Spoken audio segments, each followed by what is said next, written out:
Hello friends, உங்கள் எல்லாத்துக்கும் என்னோட அன்பான வணக்கம்.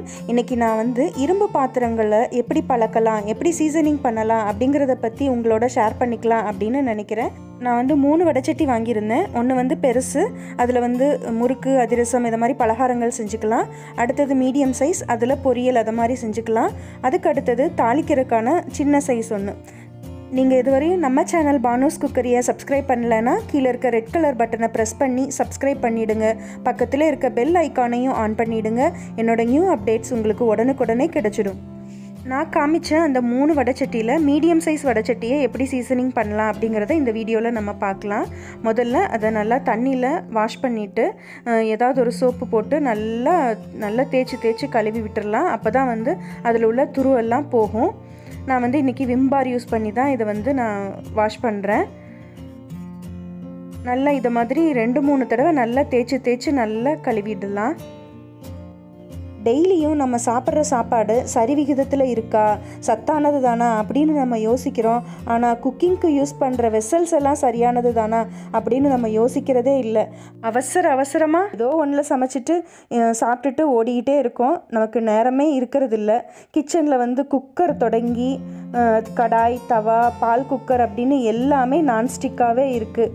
ஏன் நானே அதைத்தான் பெரும்பான்மையான நேரங்களில் யூஸ் பண்ணுறேன். ஆனால் சமையலுக்கு உகந்த 2 வெசல்ஸ் என்ன அப்படின்னா மண் பாத்திரமும் இரும்பு பாத்திரமும் மட்டும்தான். பாருங்கள், இதை மாதிரி ஒரு 2-3 தடவை தேய்ச்சி நல்லா கழுவி விட்டுடலாம்.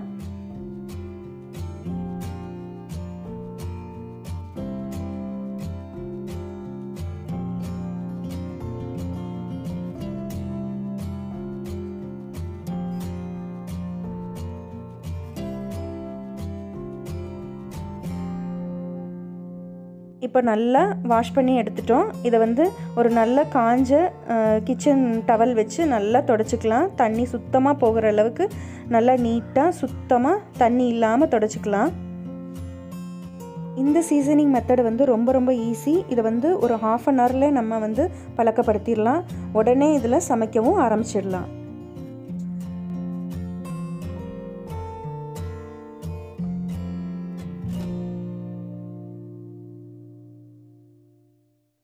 பாருங்கள், இந்த மாதிரி சுத்தமாக தண்ணி இல்லாமல் நல்லா தொடச்சதுக்கப்புறமா இதை வந்து ஸ்டவ்வில் வச்சுக்கலாம்.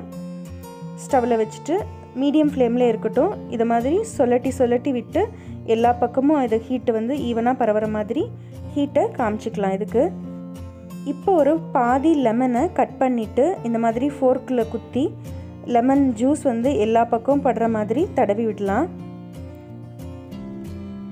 இப்படி லெமன் போட்டு தேய்க்கிறதுனால மிச்சம் மீதி ஒட்டிகிட்ருக்க எல்லா துருவும் இதிலேருந்து நீங்கிடும். எல்லா டஸ்ட்டும் போயிடும். மேலே கீழே உள்ள வெளியே எல்லா பக்கமும் இந்த லெமன் ஜூஸால் தடவி விட்டுடலாம். லெமன் போட்டு எல்லா பக்கமும் தடவினதுக்கப்புறம் நம்ம தண்ணி ஊற்றி மறுபடியும் கழுவிக்கலாம்.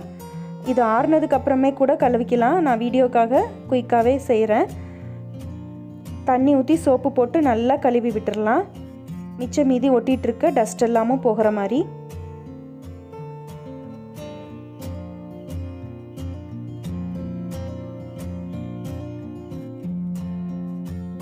இப்போது கழுவின பாத்திரத்தை மறுபடியும் நல்லா தொடச்சிக்கலாம்.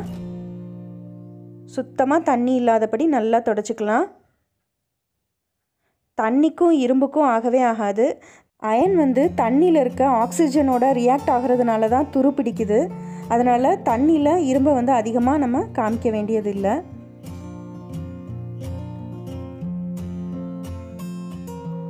நல்லா ஒரு சொட்டு தண்ணி இல்லாமல் நல்லா தொடச்சிடலாம்.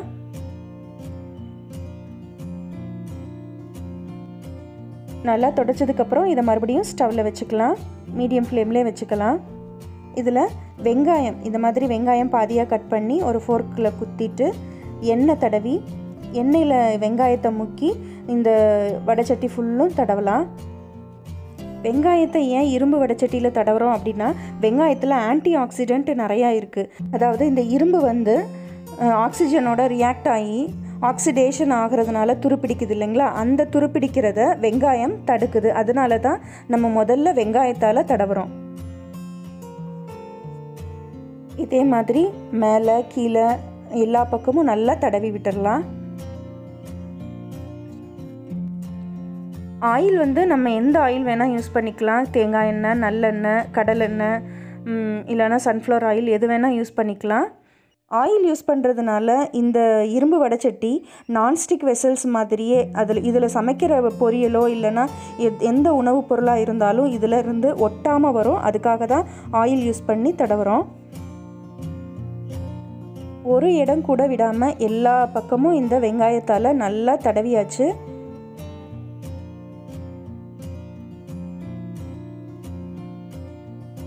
பாருங்கள், இப்போ இந்த வெங்காயத்தை நம்ம வேஸ்ட் பண்ணாமல் இதை கட் பண்ணி நல்லா பொடியாக தோலோடையே கட் பண்ணி வச்சுக்கலாம். இப்போ இதில் ஒரு 2 டேபிள் ஸ்பூன் அளவு ஆயில் ஊற்றிருக்கேன். இந்த வெங்காயத்தை பொடியாக கட் பண்ணி சாப்பரில் போட்டு பொடியாக கட் பண்ணி இந்த ஆயிலில் சேர்த்துக்கலாம்.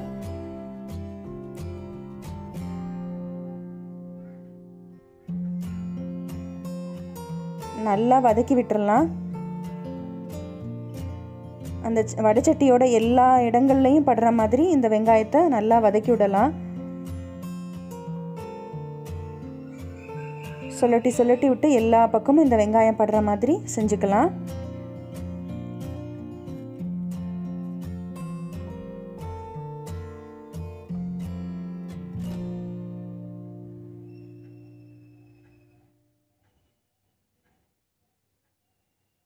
நம்ம இந்த வெங்காயத்தை யூஸ் பண்ண போகிறதில்ல, இதை தூக்கி தான் எரிய போகிறோம். முதல்ல பண்ணுறதுனால இதில் வந்து துரு இருக்கலாம், துகள்கள் இருக்கலாம், டஸ்ட் இருக்கலாம். அதனால் இந்த வெங்காயத்தை நம்ம தூக்கி போட்டுடலாம். இதை யூஸ் பண்ண வேண்டிய அவசியம் இல்லை. இரும்பு பாத்திரம், மண் பாத்திரம் தவிர அந்த காலங்களில் வந்து வெண்கல பாத்திரம் கூட யூஸ் பண்ணியிருக்காங்க. இதில் சமைச்சாலும் ரொம்ப நல்லது வெண்கல பாத்திரமும். ஆனால் இதில் வெண்கல பாத்திரத்தில் சமைச்சா வெயிலில் காய வச்சுட்டு தான் அடுத்தடுத்த முறை அவங்க பயன்படுத்தணும். இல்லைன்னா அதில் களிம்பு மாதிரி ஒரு லேயர் உருவாகிரும். அது வந்து ரொம்ப உணவுப் பொருளையே நச்சா மாற்றக்கூடியது. அந்த ரிஸ்கெல்லாம் நமக்கு எதுக்குங்க, இரும்புலேயே நம்ம சமைப்போம். அலுமினிய பாத்திரம் சுத்தமாக அது உடம்புக்கு நல்லதே கிடையாது, அதை யூஸ் பண்ணவே கூடாதுன்னு சொல்கிறாங்க. அதே மாதிரி செம்பு பாத்திரமும் ரொம்ப ரொம்ப நல்லது. செம்பு பாத்திரத்தில் தண்ணி வச்சுருந்தா அதில் உள்ள சின்ன சின்ன பாக்டீரியா நுண்ணுயிர்களெல்லாம் அழிந்து போயிடுது. ஆனால் செம்போட விலை ரொம்ப அதிகம், இரும்போட விலை குறைவு தான். அதனால் நம்ம இரும்பையே ப்ரிஃபர் பண்ணலாம். வெங்காயம் நல்லா கோல்டன் ப்ரௌனாக வதங்கினதுக்கப்புறமா அந்த வெங்காயத்தை இந்த ஆயிலிருந்து எடுத்துட்டு அதே எண்ணெயில் கொஞ்சமாக சீரகமும் கொஞ்சமாக உளுந்தும் போட்டு பொரிய விட்டு எடுத்துடலாம். இந்த சீரகத்தையும் உளுந்தையும் நம்ம யூஸ் பண்ண போகிறதில்ல, இதையும் நம்ம ரிமூவ் பண்ண தான் போகிறோம். சமையல் எதுவும் யூஸ் பண்ண போகிறதில்ல.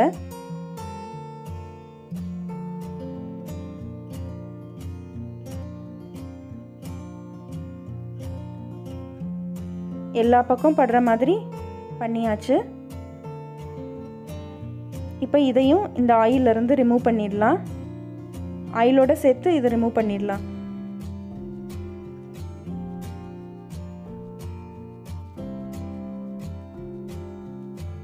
இரும்பு வடைச்சட்டி சமைக்கிறதுக்கு தயாராக ரெடியாக பழக்கப்பட்டு ரெடியாக இருக்குது. இதில் வந்து முதல் முறையாக சமைக்கிறவங்க 1/4 பாகம் அளவு ஆயில் ஃபில் பண்ணிவிட்டு வடகம் வறுக்கலாம், அப்பளம் பொரிக்கலாம், எல்லாம் பண்ணலாம். நான் வந்து இன்றைக்கி வந்து மீன் வறுக்க போகிறேன். இது வந்து சங்கரா மீன், சின்ன சங்கரா மீன். நல்லா மசாலாலாம் தடவிட்டு இதில் வறுக்க ஆரம்பிச்சிட்டேன். பாருங்கள், ஒட்டாமல் நல்லா வருது பாருங்கள்.